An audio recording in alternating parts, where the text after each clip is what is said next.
क्या हुआ भाई? बैलों को इतने निर्दयता से क्यों मार रहे हो? प्रणाम युवराज, हमारे बैलगाड़ी का पहिया गड्ढे में फंस गया है। तो ये पहिया बैलों को मारने से नहीं निकलेगा। चलो मैं तुम्हारी सहायता करता हूँ। चल।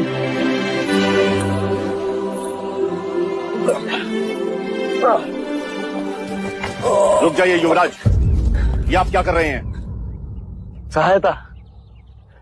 सहायता या पाप? पाप? कैसे पाप? क्या आप नहीं जानते ये एक शूद्र है और तुम ओछी जाति के युवराज को रोकते तक नहीं, दंडवत होके क्षमा मांगो युवराज से। ठहरो ठहरो, ये हमसे क्षमा क्यों मांगे? इसने आपको छूने का अपराध किया है। इसने मुझे नहीं, मैंने इसे छू। क्षमा युवराज, पहले इसने इस ब्राह्मण मार्ग में आने का अपराध किया है। कैसा अपराध? ये मार्ग सबके लिए है। ये सृष्टि, ये जल, वायु, मिट्टी, ये ईश्वर का अपराधी है और इसे दंड मिलना चाहिए। उसी ईश्वर ने इसे बनाया है जिसने तुमको, और यदि ये ईश्वर का अपराधी है तो इसे ईश्वर ही दंडित करेगा। तुम होते कौन है इसे दंडित करने वाले? तुम केवल ब्राह्मण, अधिकारी नहीं। अधिकारी ईश्वर है।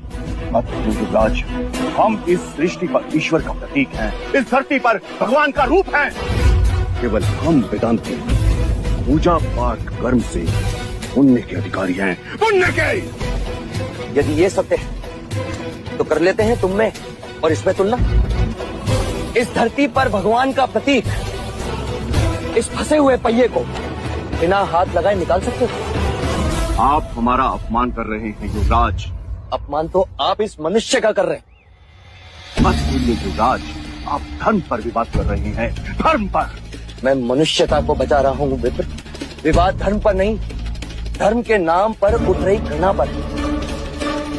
धर्म की सार्थकता संपूर्ण मानव जाति को एक करने में है, उसे जोड़ने में, न कि तोड़ने में।